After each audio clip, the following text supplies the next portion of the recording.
Hello and welcome to another Demis Hellen tutorial. This tutorial we're going to follow on from the bass tutorial I did last week. If you haven't seen that video, check it out here right now. If not, continue watching. We're going to look at the percussion elements, which you are starting to hear now. I've built up a lot of the elements already and done a little bit of processing, so I'm just going to guide you through what I've done. For this track in particular, this doesn't apply to every time you process percussion and all that other stuff. It's for this track. I've tailored it for this one, and I'll quickly explain why.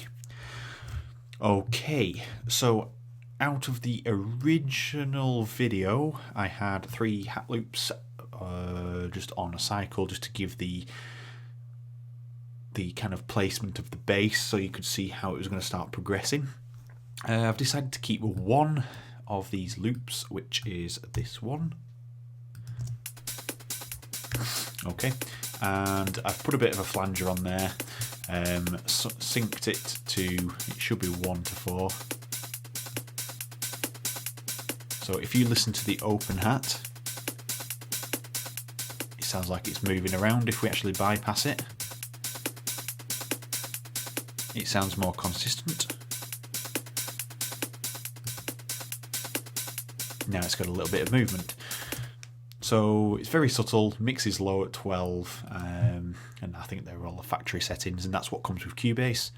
And then I've just put it through a FabFilter Pro Q just to cut off any unwanted low frequencies, chopped out some higher mids, boosted some kind of highs there, and just dropped by about -2, I think, yeah, about -2 decibels the top end, because we're going to be replacing that with some of the sounds that I have loaded into Battery 4.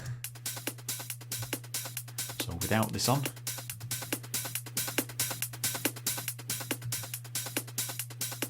so it just neatens it up and takes out that unnecessary low end, which we don't want to conflict with the bass. Any little low sound is going to really mess up your mix. Let's have a look at the hats. Okay, so all we've got on here is it's just cut off quite high up there, right up to, I can't see with my eyes.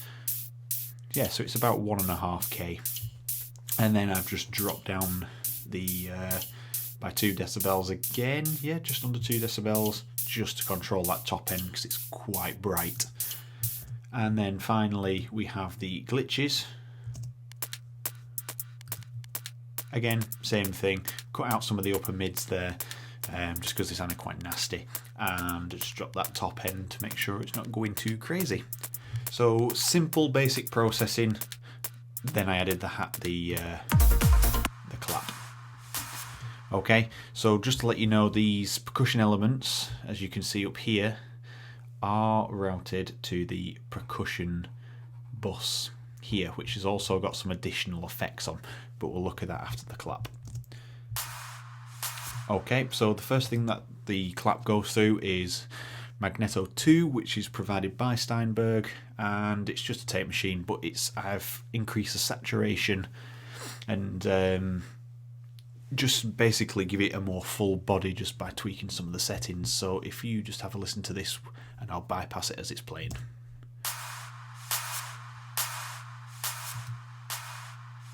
Goes really flat and doesn't have any body, and even the crispiness has disappeared.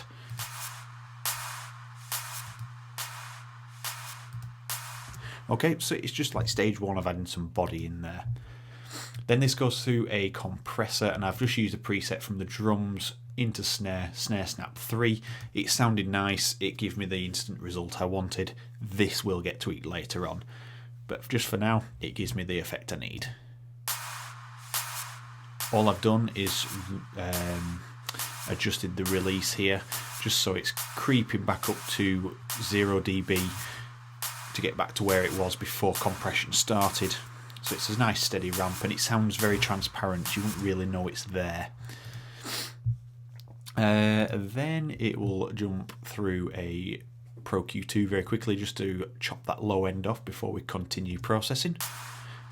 And I've removed that nasty upper mid there, which really did conflict with the synth later on, but we'll look at that later.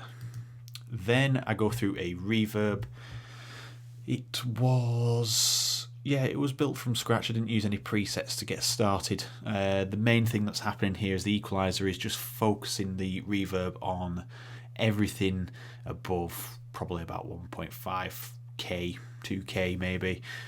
So no low end reverb is happening. We've got the reverb time here to about 3.2 seconds, and then just various settings just to keep the reverb quick. So if we just listen to the clap once and we'll stop it,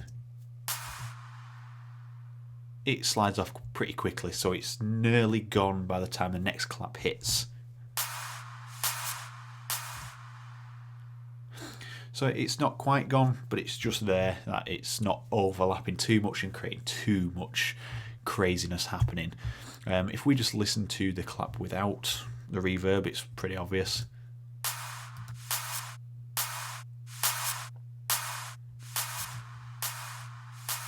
So that's just giving the depth to the track. It's added another layer and put the clap in its own place. We're not really doing too much. The reverbs give it a space. Finally, it's going through a Pro Q2 just to cut any unwanted low end off if there is any. It's always good practice.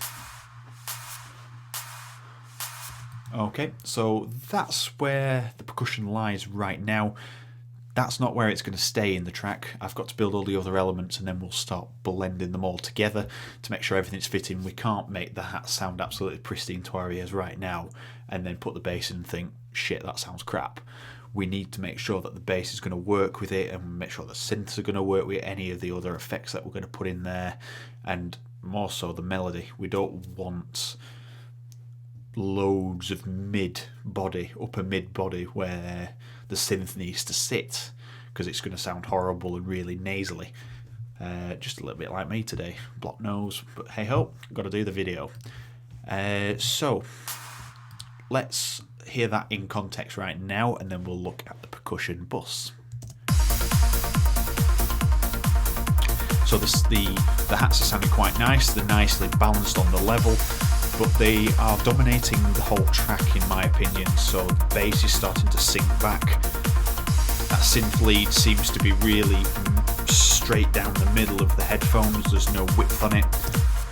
But we'll look at that in the next video where we're going to look at the synths, and I'll show you what I've done so far. I won't do anything else to this track right now, and we'll widen it. So let's look at the percussion bus. So let's solo the percussion bus.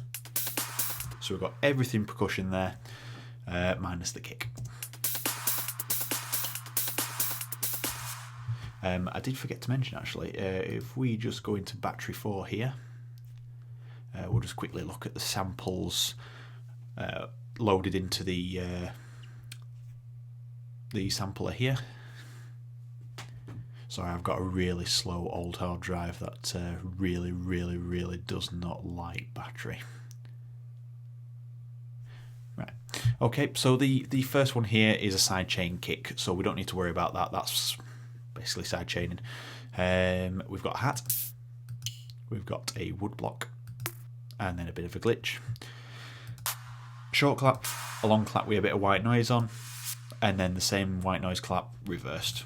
Slightly panned to the right and reduced in volume so it's not intrusive. All the rest are glitches. As you can see on most of them, I have used the filter here just to get rid of all the unnecessary low end, apart from these ones. Don't know why I didn't do that, but it's all going through processing anyway, and it's cut that bottom end off. So they're loaded in there, and if you want to know, they have come from the Thrill Seekers Studio sample sets here. Freshly squeezed samples, so go and grab yourself those if you want those. And the kick is coming from, I think, I can't even see where the kick's coming from there. I'm sure it was coming from one of my Vengeance ones. It must be coming from battery 4. Anyway. No, it is. It's coming from VPS Me. It was at the top. I didn't scroll up. The Vengeance Metrum. We'll look at that later. So, let's listen to that percussion bus on its own.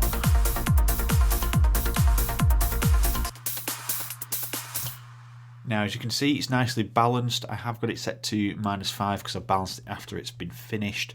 As I explained, it's overriding the synths and stuff still, but we'll get into that when we process that. So the first thing that we go through is a compressor. Let's just see what it's doing. Okay, so the transients are quite sharp, and we want it to be kind of pin sharp and really create that rhythm and that groove in the track. So we've set the knee to pretty hard. If we set that to soft, you'll hear that it becomes a lot softer.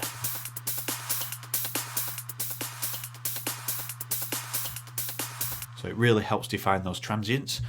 The threshold is just balanced nicely at about -3 dB there. Yeah.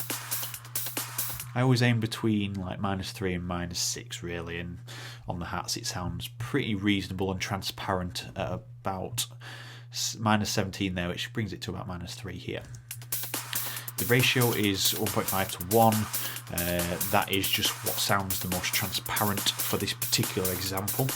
We don't want it to sound too squashed. We don't want to hear that compression happening unless we are wanting that to happen. It's set to the bus style, so obviously we're blending quite a lot of the sounds together. It's not just a single instrument. The attack is pretty fast. We don't want it slow because we want the compressor to kind of act really quickly. So it's set just above its lower setting on fast. And then the release is how quickly it's releasing back to 0 compression. So I'm doing it so it's just not quite reaching 0 dB. So it's tailored. I've reduced the gain by 1 dB just to control the output volumes, and that helps create some nice attack. So if we just bypass that again, that clap seems to just lose its life. It seems to miss all that middle section of reverb. But it also helps all those glitch sounds really take priority on the groove.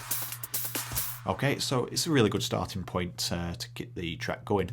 Then it goes through the sausage fattener. You can use any saturation you want. You don't even have to use saturation, you don't have to use distortion or anything like that. Depends on the track you're making, but this one I want to add some real weight and body back into these percussion elements. So here it is without, and here it is within. So the first thing I did is reduce the gain volume here. So if I just hover over the gain, we've got a -4 reduction. That gives room to boost because obviously it's going to go way over and we're going to start getting clipping, and that's the sort of distortion we don't want. So I've just put the fatness up to medium sausage face, and the colour is, it's kind of got a notch on an EQ, so when you turn it around it kind of gives you that sweeping resonance sound. So I've set it to about here, which helps the percussion elements, the glitch sounds, really push out of the samples but not influence the clap. And I'll show you what I mean. If I turn this to 50%, which is straight up, you'll hear the clap really like pop out in the mid-range, which is not nice for this track. So here we are at the current state at 34%, and then you can hear that clap pop out in the mid-range and it sounds awful. And if you go higher you start getting all this resonance.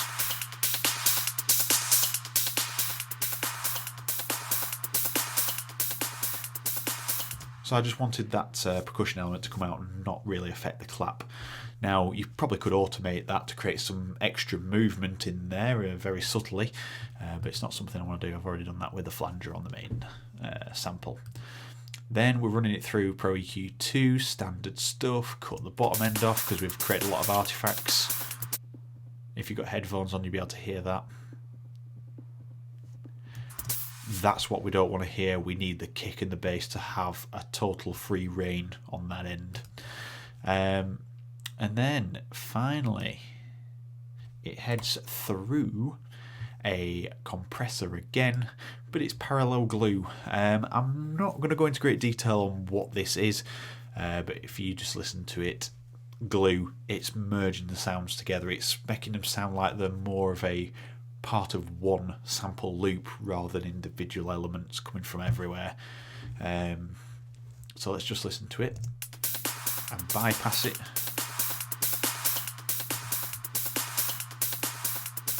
So you lose that energy in the lower ends, like the lower mids. Now if you listen again, the energy comes back.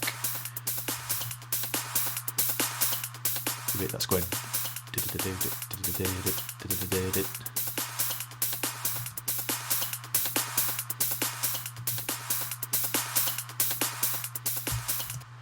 So essentially what it's doing is, you can see here, it's using the mid side as well, M&S parallel glue. It's affecting the side and the mid channel, but it's focusing on this middle section here. As you can see, it's ramped off at either end, and it's just gluing it essentially. We'll look at this sort of compression at a later date. Don't need to explain it, but it's a good component to gel some sounds together to make them sound a little bit more harmonious and keep those levels nice and balanced. So that is it for the percussion. So let's have a listen in context. As I said, it is drowning some of the sounds out, so we'll hear it here.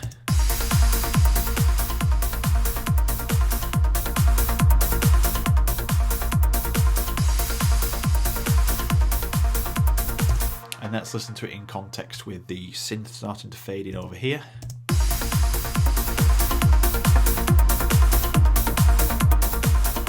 So the problem at the moment is the synth is really straight down the middle, there's no width to it, hasn't got its own space yet. So once we've started doing that, it will really start to jump over the track and start weaving in and out of all the other sounds that we've started added in there. And also the bass, we're going to put that through a bus channel. So we start, well, a group channel, and then we're going to start working just with those group channels to finalize the mix. So we'll have just 5 or 6 channels. We'll probably have bass, leads, vocals, maybe samples, and etc.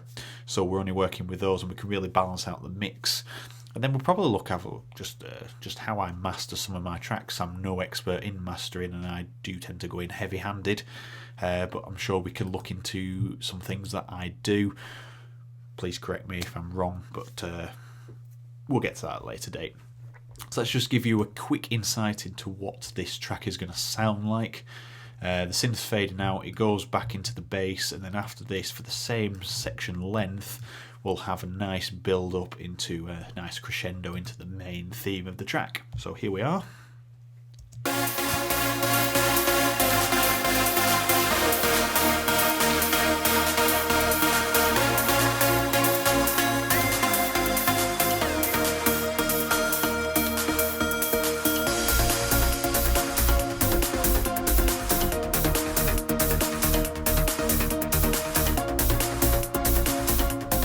There you have it.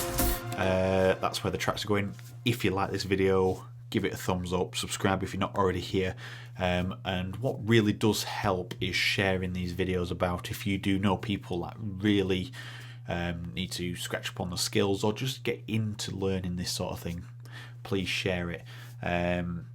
So again, thank you for watching the video, and I will see you in the next one next Thursday. Thank you for watching.